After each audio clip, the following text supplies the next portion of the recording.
اسرائیل نے ایک بار پھر ایران پر حملہ کیا ہے۔ دہائیوں سے اسرائیل مسلسل ایران سے الجھتا رہا ہے، جو باقاعدگی سے جنگی کارروائیوں کی صورت میں ظاہر ہوتا ہے۔ چھوٹے سے اسرائیل کو ایران اور اس کے ارد گرد کے عربوں سے ٹکر لینے کی ہمت صرف ایک وجہ سے ہے کہ ریاستہائے متحدہ امریکہ ہر طرح سے یہودی ریاست کی حمایت کرتا ہے۔ انتخابات سے پہلے ڈونلڈ ٹرمپ نے کئی بار دہرایا کہ وہ جنگ کے خلاف ہیں۔ جنگ کے خلاف ہوں، یہ بہت خوفناک ہے، یہ بہت خوفناک ہے، ڈونلڈ ٹرمپ کہا کرتے تھے۔ لیکن اب خود ٹرمپ نے ایران کو الٹیمیٹم دیا ہے اور فوجی حملوں کی دھمکی دے رہا ہے اور کسی معاہدے کی پیشکش کر رہا ہے۔ آپ کہیں گے کہ وجہ تو ظاہر ہے، وہ ایران کا جوہری پروگرام ہے جو مسلسل ایٹم بم بنانے کی کوشش کر رہا ہے۔ ٹرمپ ایرانیوں کو قائل کر رہے ہیں کہ وہ جوہری ہتھیار بنانے سے باز آ جائیں تاکہ ممکنہ خطرے کو ختم کیا جا سکے۔ اگر آزاد خیال ایرانی امریکہ اسرائیل پر اپنی جوہری میزائلوں سے حملہ کرنا شروع کر دیں تو کتنا خوفناک ہے یہ، لیکن یہ سب جھوٹ اور عوام کے لیے ایک تماشا ہے۔ ایران کے پاس جوہری ہتھیار نہیں ہے۔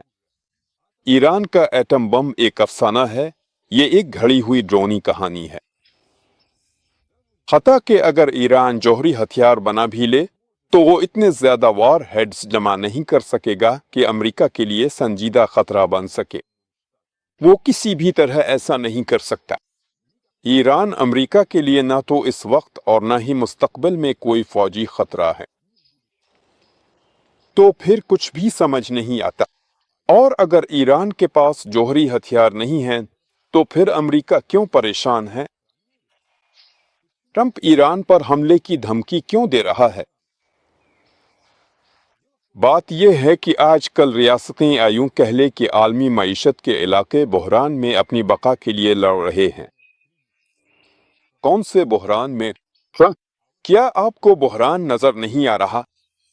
انسانیت گزشتہ 10 سال سے توانائی کی کمی کے بحران میں جی رہی ہے۔ اسی وجہ سے کمی پوری کرنے کے لیے کم مؤثر اور غیر مستحکم طریقے اپنائے جا رہے ہیں، جیسے کہ سولر پینلز اور ونڈ ٹربائنز۔ اسی طرح عالمی معیشت میں زائد پیداوار کا بحران ہے اور ساتھ ہی مالیاتی بلبلوں کے بھر جانے کا بحران بھی ہے۔ امریکی ڈالر ایک عالمی کرنسی ہے اور ڈالر کا بلبلہ ناقابل یقین حد تک پھیلا دیا گیا ہے۔ چین اپنی سرزمین پر پیداوار کو مرکوز کر رہا ہے اور دنیا میں اپنا اثر و رسوخ بڑھا رہا ہے۔ چین دن بعدن زیادہ طاقتور ہوتا جا رہا ہے، جو کہ امریکہ کی قیادت کے لیے خطرہ بن رہا ہے۔ جیسا کہ آپ دیکھ سکتے ہیں، امریکہ کے پاس فکر کرنے کی کافی وجوہات ہیں۔ رکیں، آپ کہیں گے یہ سب تو امریکہ کے مسائل ہیں، اس میں ایران کا کیا تعلق؟ تو پھر ایران کا اس سے کیا تعلق ہے؟ ایران زمین سے دنیا کی کل تیل کی پیداوار کا 4 سے 5% نکالتا ہے۔ ایران ہمیشہ تیل پیدا کرنے والے سر فہرست 10 ممالک میں شامل رہا ہے۔ ایران زیر زمین سے دنیا کی کل گیس کی پیداوار کا 6 سے 7% نکالتا ہے۔ ایران دنیا میں گیس پیدا کرنے والے سر فہرست 3 ممالک میں شامل ہے۔ ایران یورپ اور چین کے لیے توانائی کے وسائل میں سے ایک ذریعہ ہے، اور توانائی ہی زندگی اور پیداوار کی بنیاد ہے۔ تیل ٹرانسپورٹ کے لیے ایندھن ہے، اور اب جتنی بھی برقی گاڑیاں لے آئیں، تیل کو کبھی بھی مکمل طور پر تبدیل نہیں کر سکتے۔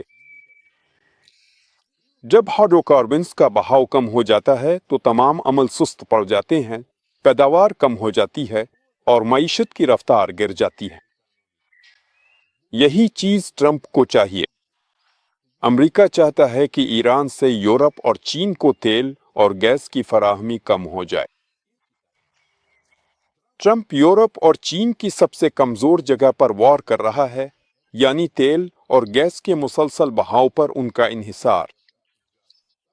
سب سے آسان طریقہ یہ ہے کہ توانائی کے وسائل کی فراہمی بند کر دی جائے۔